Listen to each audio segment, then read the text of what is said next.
What is up, everybody? I hope you are having a fantastic evening.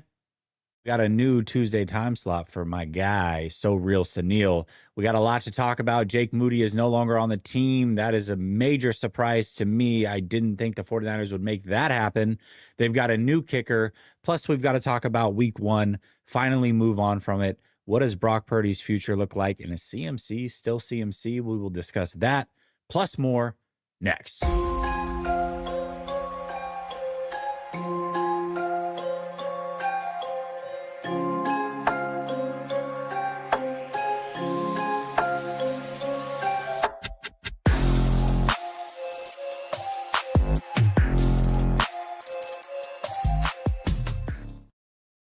All right. Welcome back to Last Second Sports, where we are giving you our take down to the last second. And like I said, tonight I got my guy, So Real, Sunil, in the building. What's up, Sunil? Living the dream, man. We got week one, divisional game. The 49ers are officially in first place in the NFC West, bro. How can it get better? Yeah, very, very true. It actually can get better. And the way that it can get better is Jake Moody getting cut, which it finally happened. I boldly claimed on Sunday after the game there was no way he wouldn't be the kicker in week two. I didn't think that Shanahan had it in him, but guess what? And after the way he talked in the post game, it certainly was trending that way. However, Jake Moody finally gone. For all of those, oh, don't worry about Jake Moody. Yeah, okay, well, we had a reason to worry. Shanahan couldn't even stomach more than one game before this guy gets out of here. They signed Eddie Pinheiro, veteran of the league. Overall, just what are your thoughts about Jake Moody being gone and this move that they made heading into week two? Yeah, I mean, one, after the press conference, I actually didn't read it the way that a lot of people read it. And I think this is going to be a theme, moving forward. I think at this point, year eight of Shanahan, people are kind of already know how they feel about Shanahan. They either like him or they hate him. There's nobody in between. So if you hate him, everything is gonna be dissected in a realm that is like, oh, he is the worst. If you love him, you're gonna be the opposite extreme. So when I saw what he said I have no question in what I'm gonna. There was no question because the question I think was asked was, do you have any question about Jake Moody being your starter next week? Right. And he said, I have no question. That didn't say that he was going to be the starter or he wasn't going to be the starter. It just said, I have no question what his status is going to be next week. Fair. And so for me, I was like, look, I put it up right after because I saw a lot of people running with it. I was like, technically, he didn't state that Jake Moody's going to be week two kicker. He just said, I have no question of what I'm going to do. But you can't cut somebody right after a win. You're going into the line. You can't say that on the stand that Jake Moody is not going to be our kicker next week, right? That's kind of brutal. You want to be able to do it face to face, the way that it ended up happening. But as far as it, the NFL is, there's only 32 spots for kickers in the NFL, right? So it's a very cutthroat bid. You got to perform. And I think Jake Moody kind of got graded on a curve with the 49ers, right? He was there probably a little bit longer than what his performance has shown. Based off of what the expectations of our kicker, and there's been people that have been much more consistent than Jake Moody that don't have kicker jobs in the NFL right now, right? So I think that it was probably a longer leash than needed to be for Jake Moody.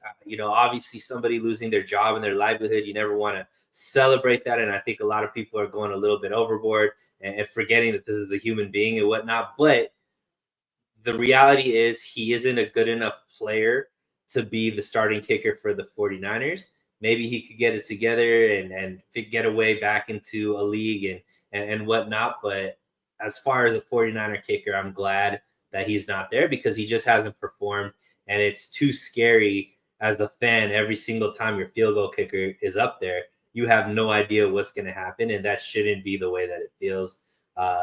Field goals should be kind of like a gimme, which, for most kickers in the league, they're 85% plus, some 90% plus. Jake Moody was far from that. Well, Fish and Chips goes, what happens when Panero misses his first two? That is a scenario that I've definitely thought about. Not necessarily the first two, but if he misses his first kick, I don't know, man. Kicker, it might be an up and down thing all year. Truly, it's hard.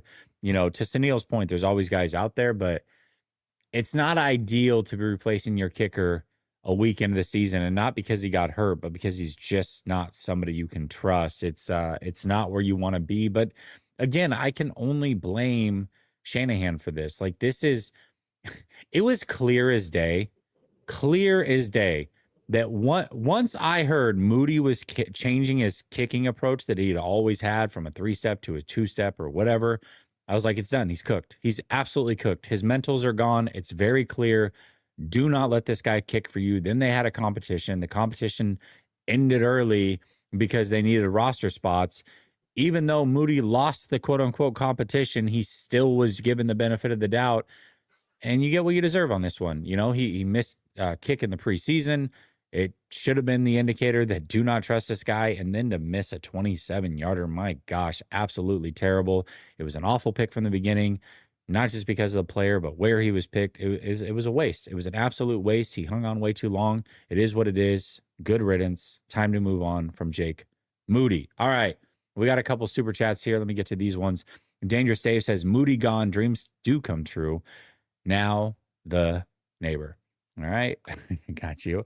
Dave says Moody was graded on the same curve as he kicks left. Official B&A Music. What's up, brother? It's been a while since I've seen you. He says at least Moody got his apology during the preseason. He definitely did, man. David Lombardi was making sure that everybody apologized for Jake Moody or to Jake Moody. And I apologize that he's no longer on the team. Michael says Super Bowl contending teams don't look for kickers in week 2. There are no flaws in all 3 phases, including the special teams. I've come to the conclusion we will never win a Super Bowl with Kyle Shanahan. Well, I would venture to guess that this wasn't a Super Bowl winning team anyways. But you're right. I mean, if that's how you want to gauge it, it's not ideal for sure. And I don't know. I mean, I don't know about never. I'd venture to guess the same, but that's pretty easy to do right now when you know that at least this year they're not Super Bowl contenders truly. So, all right, let's get on to the next one, brother. We did have a week 1 game, and Yes. I think Tuesday is the time slot where you get in the last thoughts of the previous week's games, and then Wednesday you kind of start to transition over, which is why Behind Enemy Lines will be tomorrow. But today we still got to talk a little bit about week 1. So what did we learn from week 1? I think, at least for me, like when I thought of this question, one thing that I got confirmation on, and I'll talk about what I learned, after you go, but one thing I did get confirmation on is that this is going to be a highly contested season where they're going to have to learn to win in close games. And so far, so good. I mean, that was about as close as it could get. You needed Brock to come up big, and he did. And so there we go. We checked that box, but I think that's going to be pretty frequent this year where those things are going to have to happen. So that's at least one thing that I got confirmation on. But what did we learn is the question. So Sunil, what did you learn? Yeah, and once again, I think this is going to be about the way you view who the 49ers are right now, who the coach is, who the quarterback is, because I think that people are watching the same game and maybe taking away different things from it. I think, Jesse, for me, I'm with you. I think this is going to be a very roller coaster like season as a 49er fan. I don't think there's going to be a lot of just stress-free watching football on game day when the 49ers are playing. It's going to be up and down. It's going to be, nail biters. It's going to be a lot of frustration, a lot of yay, oh my God, I can't believe that happened, which is, we're not used to, right? We're either used to this team being extremely good and dominating or being really bad. And I think we're going to be somewhere in the middle this season. But what did I learn was that there was progress. And what I mean by that, Jesse, is, one of the knocks that people who don't like Shanahan, people that don't like Purdy is one, he can't win. They can't win in close games. They can't close out close games, right? Well, there's a stat Shanahan is like 0-10 or something like that when he's trailing in the fourth quarter. Something where he's gotten one win or zero wins when trailing going into the fourth quarter. What's the narrative on Brock Purdy? He can't do it without the Avengers. He can't bring a team back. Like he's not, he's not capable of carrying this team, so on and so forth. Right. This was a divisional game against a team that plays the 49ers pretty tough every year. A team that I would say, Jesse, you're probably higher on than a lot of people around, thinking that this is a team on the upward trajectory with the players that they have, so on and so forth. An away Especially game, on right? defense. Yeah, especially on Yeah. defense. So to see that they were able to pull it out when George Kittle was gone very early in the game, where Juwan Jennings was gone very early in the game. You don't obviously have Ayuk there. Debo's gone, right? And to be able to still get the win with the offense ultimately, getting the score that they need and the defense being able to close it out the way that they did, to me, that's progress in the form that the team was not the team. If people said going into the fourth quarter, this team was down, Kittle was gone, Jennings was gone. They were relying on this many rookies in the defensive side. I think most people would say the 49ers lost that game. But they ended up winning and they're undefeated going into week 2. So to me, that's progress. Now, am I here to be like this team is going to the Super Bowl? Absolutely not. But what I am seeing is a team that obviously is proving things that maybe some people didn't think they were capable of. But I also take it for what it is, which is this is going to be an up and down season, Jesse. And ultimately, what the goal is, what I would want to see is coming in week 6 and beyond, when Ayuk gets back, when Mustafa gets back, like if they could Kittle at hold that on point. Kittle should be back. Like, what can this team be once these rookies have 6-7 games under them? Once this defense can have that six games of continuity, can they make a run in the second half of the season? Potentially, I think that's possible, because this was a game where I think in previous years would have been one that the 49ers have lost, and they ended up winning. Yeah, absolutely. I think we definitely learned that this team, regardless of the talent level, has a championship heart still a part of it, and they battled. I mean, the whole team battled. We're going to talk about Brock Purdy separate, so I don't want to talk about him necessarily too much here, but the whole team battled when they needed to, and the some of the big time players made big time plays when it mattered most. CMC was. We're going to talk about him as a whole later as well. In the passing game, he's a necessary thing. I mean, he just makes things so much easier when he's on the field in the pass game. It is night and day. And Brock Purdy found him a ton, utilized him a ton, so that definitely worked out. And then Bosa, when the game needed it most, Bosa came through. And I had a bold prediction last week. I think when we did bold predictions, it was, or 2 weeks ago, I said Bosa would have his best sack total season. And I may not be right about that, but I did say that Bosa was going to remind people of how great he is, because I think a lot of people started to sleep on him for whatever reason. And for him to end the game with that strip sack was absolutely incredible. It was certainly needed. And so, though, that's one thing we learned. I would say the other thing that we learned is that Collins and West, two guys that we figured to be heavily a part of the rotation, and maybe they will be at some point, 16 total defensive snaps between the two. This team is not really relying on some of those rookie players along the defensive line. I mean, obviously, Michael Williams, yes, but the other two, not so much. So that was pretty interesting to me. I figured those guys would be in the rotation a lot heavier, especially CJ West. I mean, talk about glowing reviews, and everybody loved him. And he got like 7 defensive snaps or whatever it was, and didn't really do much. And neither did Collins. So those guys have a lot of growing to do for sure.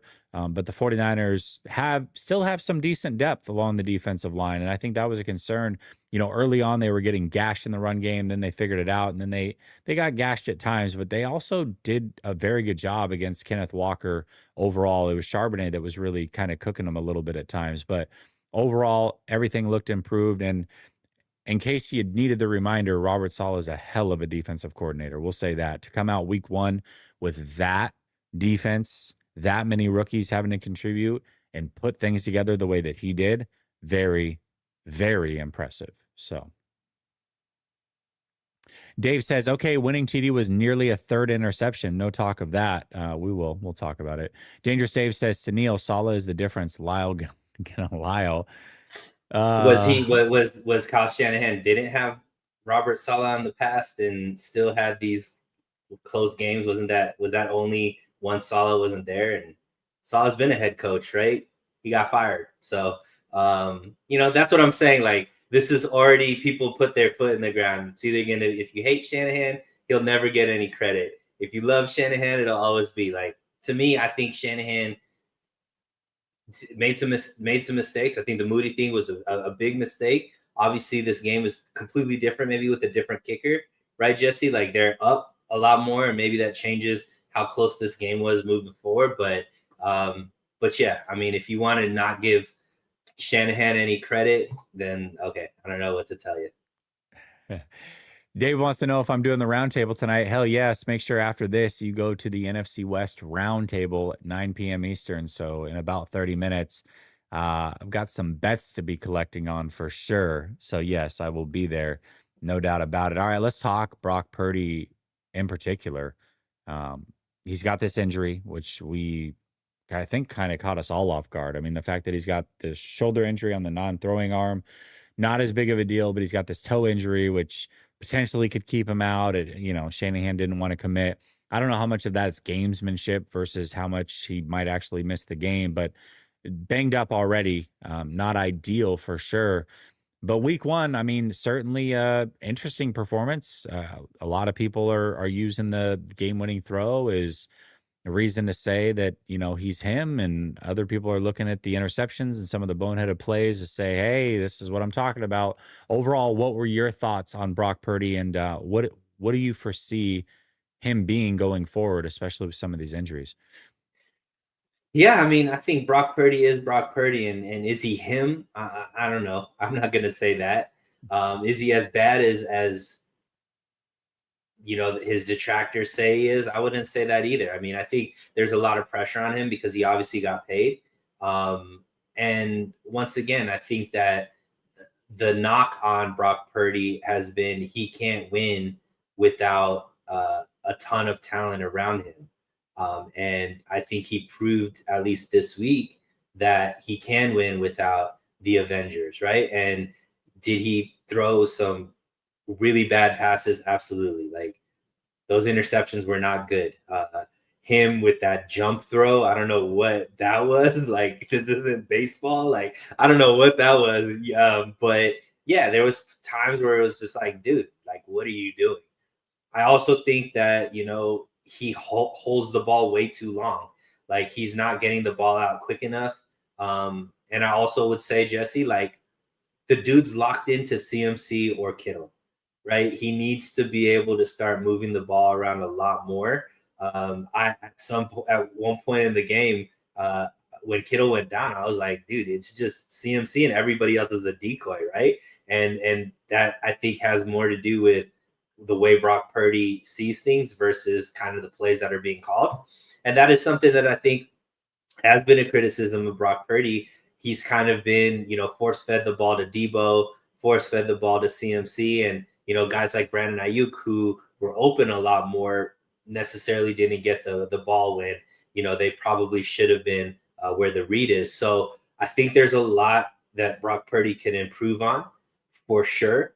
However, when push came to shove, he made the plays that needed to be made. They ended up winning the game. Now that pass that ended up winning the game. Yeah, I mean, Tonjes, as I don't know how you phrase it, Tonjes had to made a play, right? But he couldn't make a play unless the ball was there for him to make a play on. And so to me, once again, it's narrative based, right? If you don't like Purdy, that was a ball that should have been intercepted and he got bailed out, right? If that's Patrick Mahomes making the same play, they're like, the narrative is going to be like, look at what he's able to do. Look at what he did to, to help his team win. I think every team that ends up winning in a close game, there is some form of luck, some stuff that's out of their control that potentially went their way. And that definitely went, the 49ers way. That definitely went Brock Purdy's way, but he still put the ball in a place that Tonjes was able to get up there and get the touchdown. So to me, once again, he's gonna, because Brock Purdy is Brock Purdy, this is gonna be an up and down season. My goal is once he starts getting, better talent out there, hopefully that will cause him to be more consistent. But in the interim, man, he's able to maximize what he has, which I think is a good sign moving forward for the 49ers. Hey, Sean, go play in traffic, brother. How about that? I don't know what kind of comment that is, but you're a disgusting individual. So eat a bag of shit. All right, listen. Brock Purdy. First of all, we have to acknowledge that Seattle's defense is very good, very well coached. And because of that, you have to look at that through this lens. I have a lot of respect for Seattle's defense. I have a lot of respect for McDonald. He knows exactly how to coach against this scheme. Kyle Shanahan, he's got him figured out pretty well. My prediction before the game was 17-16. The 49ers got exactly 17. They met my expectation. Now, they had a chance to get more if Jake Moody wasn't awful, but he was. So it played out the way that it played out. Now, play to play, I can certainly dissect and say, hey, look, the 2 picks by Brock Purdy, they were on him, and they were. He had clean pockets. He faded back in one. He threw into quadruple coverage in the other. Not good. Not good. The jump pass, not a good decision. I don't even know if the touchdown pass was a good decision. But what I do know is this, and you have to give Brock Purdy a ton of credit. Yes, we can say, hey, he did the Jimmy Garoppolo. He's a little bit of the arsonist and then the firefighter, certainly. After the pick, points went on the board, then he had to come back and do the game-winning drive thing, sure. However, doing it on the road against that defense, I think it was a gutsy performance. I do. I'm not going to sit here and say it was an amazing performance and all the advanced stats say this and Brock Purdy. No, listen, I'm not doing that. I saw the game. I watched it with my eyes. But what I can say is it was gutsy. And this is who Brock Purdy is. Brock Purdy, to me, ever since college, has been a little bit of a YOLO player, and he will make some mistakes and turn the ball over and put it in harm's way. Sometimes the defense capitalizes, sometimes it does not. But the other thing about Brock Purdy is that he's going to be a gamer. He's not going to shy away from the moment. He never has. I don't think he ever will. Honestly, if he would have had 4 picks, I think that if he had the chance to go make the plays, he would have done it as gutsy as ever. I don't think he'll ever shy away. So I think we just have to understand what Brock Purdy is. And game to game, it'll look different depending on who they're playing and what have you. But I think we have a good snapshot of who he is. He's a good player, certainly. He is, depending on your definition of franchise quarterback, if you look at guys like, Dak Prescott or I don't know, I'm trying to think of Tua. He's better than Tua, by the way, but I'm just trying to throw guys out there that Kirk are kind Cousins. of in that tier. Kirk Cousins, there we go. Kirk Cousins is a great example. If those guys are franchise quarterbacks in your opinion, then Brock Purdy certainly is that. If they are not in your opinion, then Brock Purdy is also not that. But what I do know is that Brock Purdy has a floor that I'm very comfortable with.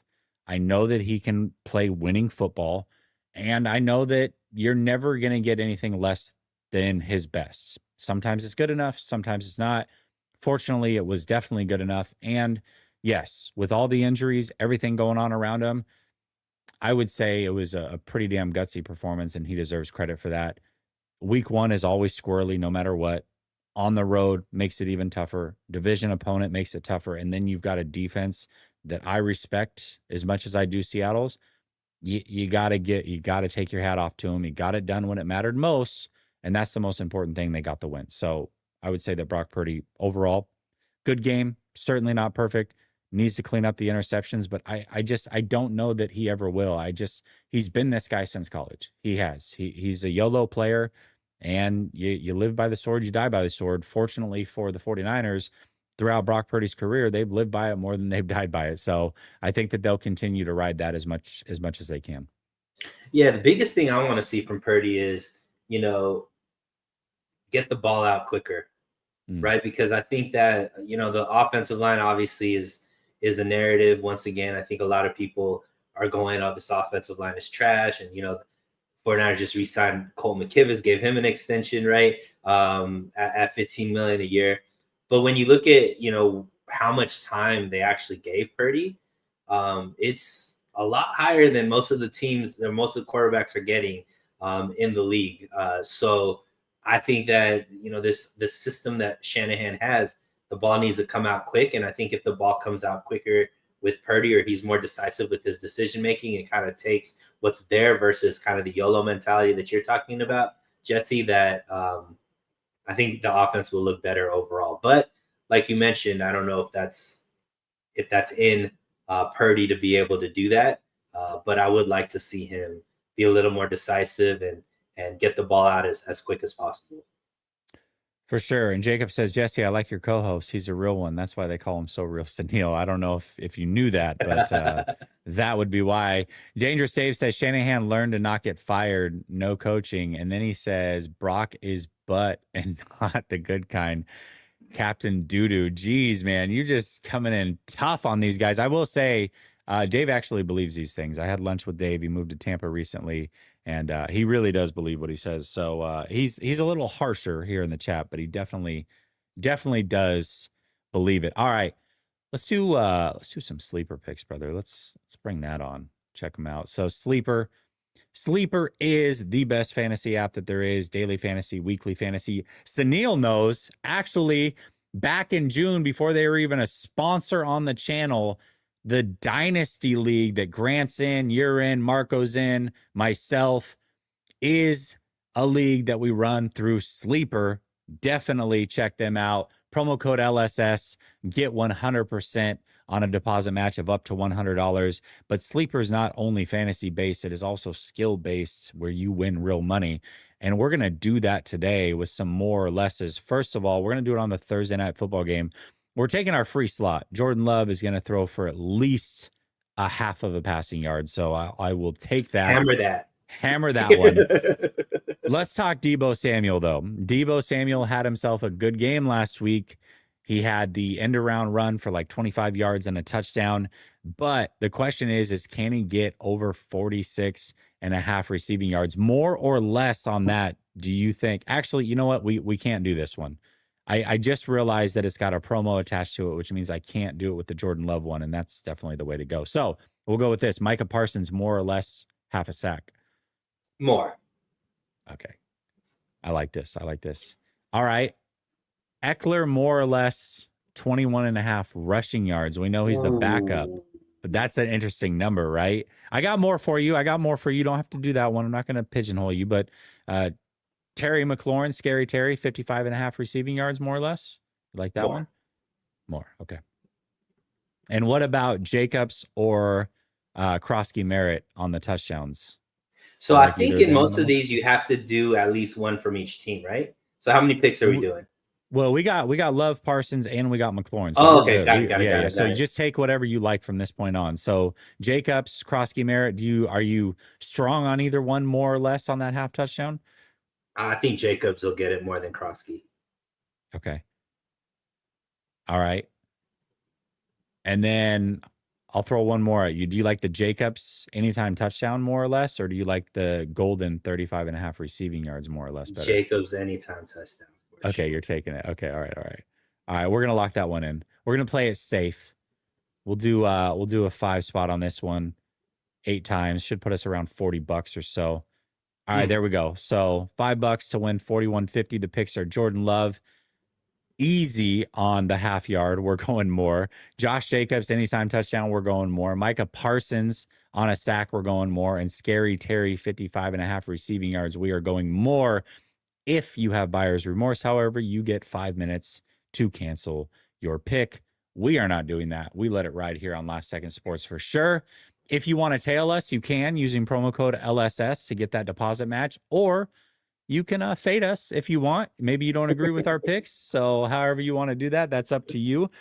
But that's going to do it for Sleeper. Make sure you check them out. Link pinned to the top of the chat. Just click the link. Very easy to do. Fantastic, fantastic app. All right.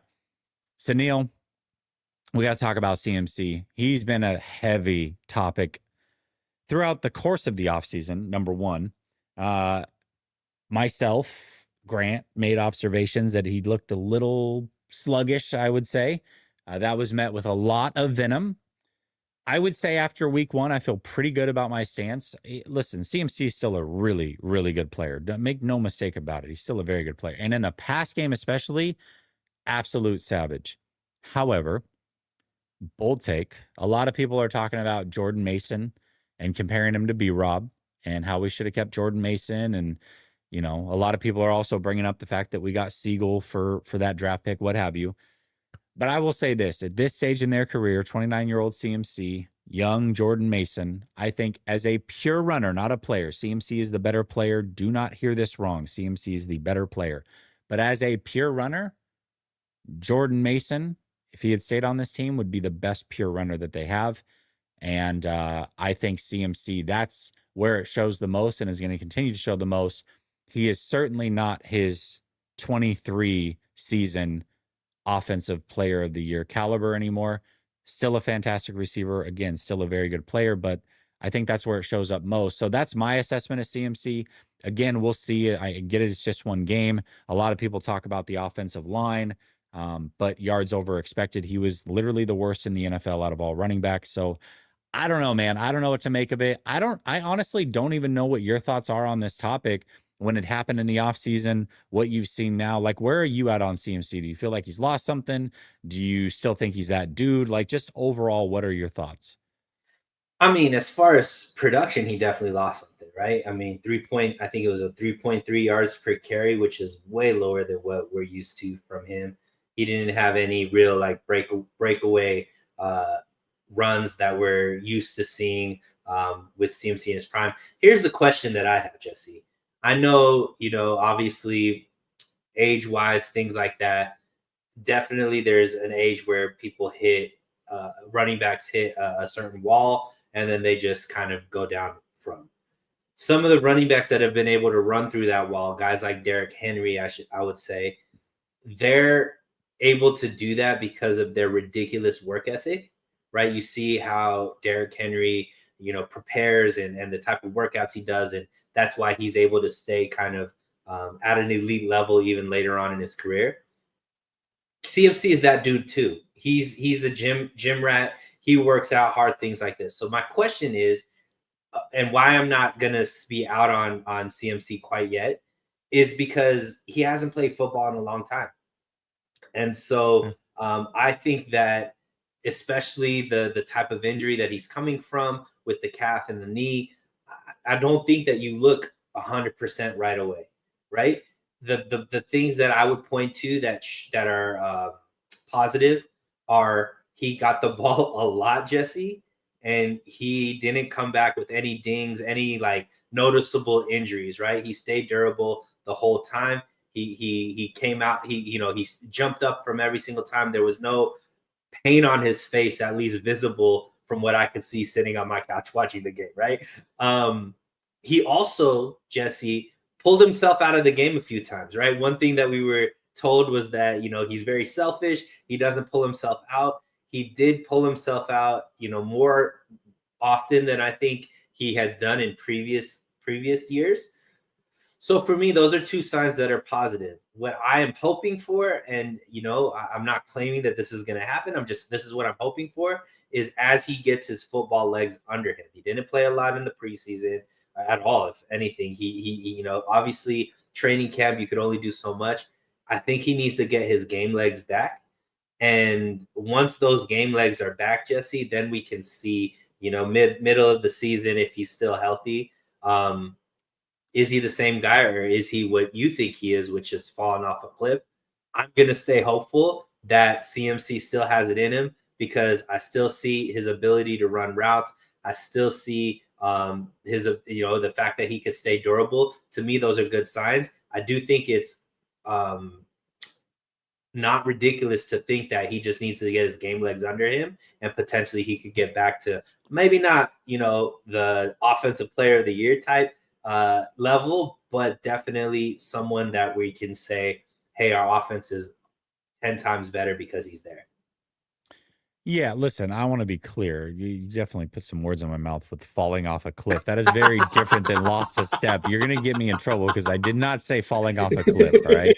Lost a step just means he's not ever going to be the 2023 guy again. That's basically what I'm saying. I feel like that extra gear has faded a little bit. And, he's had a lot of lower extremity injuries. He is 29 years old. He still takes, the guy takes some tough. He's a great player. He's been a great player. He's just not going to be the 2023 guy, and that's okay. It doesn't mean he's not effective. It doesn't mean he's not good. It doesn't mean that he shouldn't get the ball force fed to him at times in the passing game, especially. I just think that he's just not going to be as effective as a runner ever again. And, we'll see. Maybe I'm going to be wrong. I know Daniel says, the line legit wasn't opening up anything. You can't just overlook that. And I'm not. But the stat that I brought forward is not a stat about how good or bad the offensive line is. The stat I brought forward is yards over expected. So if you get a jailbreak blitz and you're met in the backfield and you're expected to get -2 yards and you get -2 yards, you basically stay flat on that play. He was the worst in the NFL out of all running backs. 2023 CMC, that would have never happened. Not once, ever. So the fact that it happened tells me I got a little confirmation. Yes, it's only week 1. We will see. And to my point about who's the better pure runner, just saw a stat that Jordan Mason averaged 3.86 yards after contact, which was the best in the KOC era for the Minnesota Vikings. So all it took was one game for him to do that. And there was a clear difference between him and Jones as runners. Now, again, it's really, really funny because I actually think Jones and CMC are very similar where they're at in their career. Jones is still very dynamic as a receiver. CMC is still very dynamic as a receiver. I think Jones has lost a step as a runner. I think CMC's lost a step as a runner. And I think it was very clear that Mason was the better running back as a runner than Aaron Jones last night. And I think that if he played with CMC, that would be clear as well. We'll never know. I think that that's going to be the case, though. And I think it'll show out more weeks than it doesn't. So that being said, yes, CMC is still a very good player. He's a major contributor to this team. He's going to be a factor as long as he can stay healthy. He's just not 2023 CMC, and there's nothing wrong with that. He's 29 years old. This is what happens. Jesse, there's been a lot of this Mason, what the 49ers should have done with Mason. Mm-hmm. Would you rather have Mason on this team or the combination of Robinson Jr. and Siegel? That's a tough one. It's so early to say, but yeah, great. Siegel had a good game. How many safeties, by the way? Hufanga, all-pro season, fell off a cliff. Jair Brown, great rookie season, fell off a cliff. Malik Mustafa, good rookie season. We'll see what happens to him. Already injured, can't start the season. I'm not going to get crazy over one game of Siegel and be like, he's the next great safety. I don't know. I will say that it is clear that Mason is much better than Robinson. We knew that prior to week 1, but if you didn't know, now you really know. And we'll see what Siegel turns out to be. I think, certainly having Siegel, especially early on in the season, is very helpful with Mustafa out. And I think CMC still being on this team and being healthy enough to get the workload that he got, it's probably better to have that combination that they have now. But I do know that Mason is an effective player, and it just didn't work out here. I don't know. That's a tough one. I'm him and Han. I get it. It's so impossible to say after 1 week of football. But I think that sometimes is a hell of a player. And I agree. I like Jordan Mason a lot. I think a lot of times we take the rose-colored glasses with one player that we like, and we're trying to make a point. Once again, narrative against Shanahan and decision-making and all this kind of stuff. And then we put it against all the negatives of whatnot. we saw a year of Jordan Mason as the lead back. What happened that year, Jesse? What happened with Jordan Mason when he got a lot more touches, He a got lot hurt. more? He got hurt, right? In his first year ever being the bell cow, he got hurt. So everybody that's screaming about Jordan Mason's better, he should be on this team, all this kind of stuff. We also have a lot of people that have been the bell cow for the 49ers, put up really great numbers, and then haven't been able to recreate that because they can't handle it. Raheem Mostert, Elijah Mitchell, Jordan Mason's the third in that. So if we're going to say, hey, the negatives about this stuff and all this kind of stuff, but then just ignore what we've seen also as far as durability with the other, I think that's just unfair. Hopefully, obviously, I don't wish injury on any player. I wish the best for Jordan Mason. It seems like he's in a good situation, and hopefully he can maximize that. But we can't sit here as 49er fans and act as if we know if Mason was getting the amount of touches or even, with CMC there, all that kind of stuff. We haven't seen him go through a whole season playing and been healthy, right? So that's another thing that maybe came into the decision making when it came to that.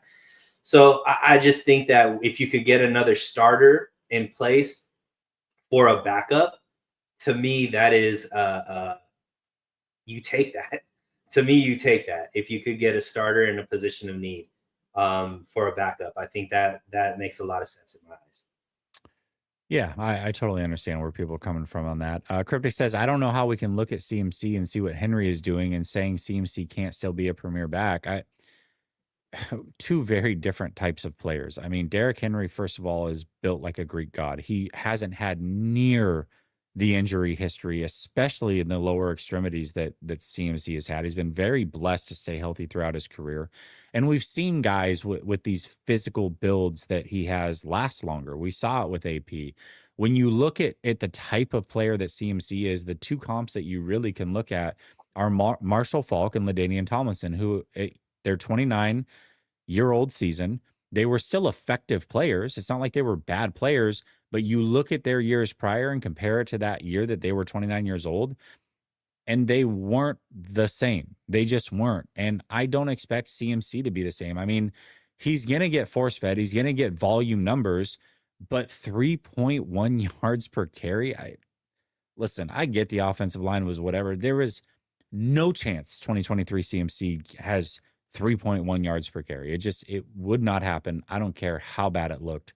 And in fact, his counterpart averaged more yards per carry. And we said that Mason's way better than his counterpart. So listen, I'm not saying he can't be good. He's not going to be effective, but we were talking about two completely different body types. And the history of the league says that, 30-year-old Derrick Henry builds fare a lot better than 29-year-old CMC scat back type builds. So it's just the way that it is, man. It's just the way it is. And CMC has missed way more games than Derrick Henry has over their whole career. So For sure. I think it's safe to say that you have more doubt about CMC than Derrick Henry, just because Derrick Henry durability has never been an issue for him, whereas with CMC, he's obviously missed a lot of games over the last 3 or 4 seasons. Absolutely. All right. Before we get out of here, I do want to turn positive here. And you brought up this topic, great topic. You said biggest standout of the game, which is interesting because I feel like there's so many different directions we can go. There's some real obvious ones. I'm going to go with a not obvious one, but I'm going to let you go first. Give me a standout in this game, a player that you want to give kudos to. To me, it's easy. And maybe this is the same guy you're thinking. I don't know. To me, it's D Winters. And okay, perfect. It was not the same guy. Okay, so good. for me, it's D Winters. And the reason for that, Jesse, is for how much Dre Greenlaw was, someone that the 49ers, just 49er fan base loved, right? Like Dre Greenlaw and Fred Warner, that was the duo. We felt like we had the best linebacker duo in the league, and then when Dre was out, we had, his name's, I'm forgetting, Aziz Al-Shaair was on the team as well. We were like, okay, we have, the guy in case Dre Greenlaw is there. We got rid of Aziz. Obviously, we didn't re-sign Dre. And so it's just Fred Warner and then a bunch of question marks. And we thought, D Winters coming out of TCU, this is going to be the guy. His rookie season, obviously, he didn't necessarily shine and look that way. On Sunday, Jesse, he looked everything of what we wanted him to look like. It looked like that Fred Warner got who he needed next to him. I think D Winters played lights out. And if he could continue that, Jesse, I think that we got our next, Fred Warner got his next running mate for a long time. And I think this 49er defense is the best when they have that type of linebacker duo. And it looks like to me, D Winters can be that guy. I do like the D Winners one. I think I talked about him on Monday. I was going to go a different direction today, but I think D Winters definitely is. No, I talked about it on the post game. I agree. I mean, he has that same aggression that young Dre Greenlaw did, and he's always had it. It's just a matter of, can you hone it in? Can you not overrun plays and miss tackles and those types of things? And Dre Greenlaw was able to get it together pretty early. We did not see that with D Winters, but D Winters is starting to put it together, and he certainly lays the lumber. He plays with a lot of physicality. He's the perfect style of linebacker next to Fred Warner. Can he put it all together is a question. It looks like he's starting to. I think that's a great pick. I'm going to keep it on the defensive side of the ball as well. I think Ricky Pearsall was a pretty obvious one. We could have gone there. But Kalia Davis, I mean, absolute savage in this game. I mean, he wreaked havoc all game long. Certainly flashed, made some big plays. We talk about those rookie defensive tackles only getting 16 combined snaps. Imagine if they didn't have Kalia Davis right now. And Kalia Davis has struggled with injuries himself. The talent's always been there. I'm glad that they stuck it out with him and are giving him one more chance, because he is a dominant force up the middle right now. Clearly their best interior defensive lineman. It's not particularly close at this moment. And he's good in the pass game. He's good in the run game. He's a big body, but when you watch him off the line, he explodes off the line extremely quick. I mean, he's a fast twitch athlete at that size. I'm really excited to see what he can do. Hopefully he can stay healthy for really the first time and put it all together. But after game one, man, Kalia Davis deserves a lot of credit. Can I give you one? It's not really a standout, but it's something that I found interesting because it's something that we're not used to seeing is punt returns. We're used to seeing just fair catches. True. Sky Moore. Sky Moore is able to, I think he averaged almost 10 yards Give him per something. punt return. Kind of gave him a better field position each time. That was something that I was like, okay. I mean, obviously it's not huge, but potentially, if he could continue that and stay safe, that could be something that could change a game around, which is something that we haven't had in the past, obviously, with it just being kind of like just fair catch it all the time. Sky Moore being the punt returner, it'd be nice to see if he could, change the game around in a few games for us this season. For sure. Dangerous Dave says, Sunil, do you live your life this optimistic? I love it. He actually does. Hung out with Sunil multiple times. He's a very positive gentleman. Dangerous Dave says, okay, how about Mason last night? Anyone? Love him? For sure. We definitely talked about it. You obviously sent this super chat earlier, but yeah, absolutely. And then he says, time to go talk to doo-doo to Brandon F the Hawks. Yeah, dude, roundtable, come check it out. Just type in NFC West roundtable. We'll be live in less than 5 minutes. Going to be a banger of a show. I got to talk a lot of trash to Brandon. So for Sunil, for myself, everybody in the chat, much love. I'll be back tomorrow behind enemy lines. Talk soon.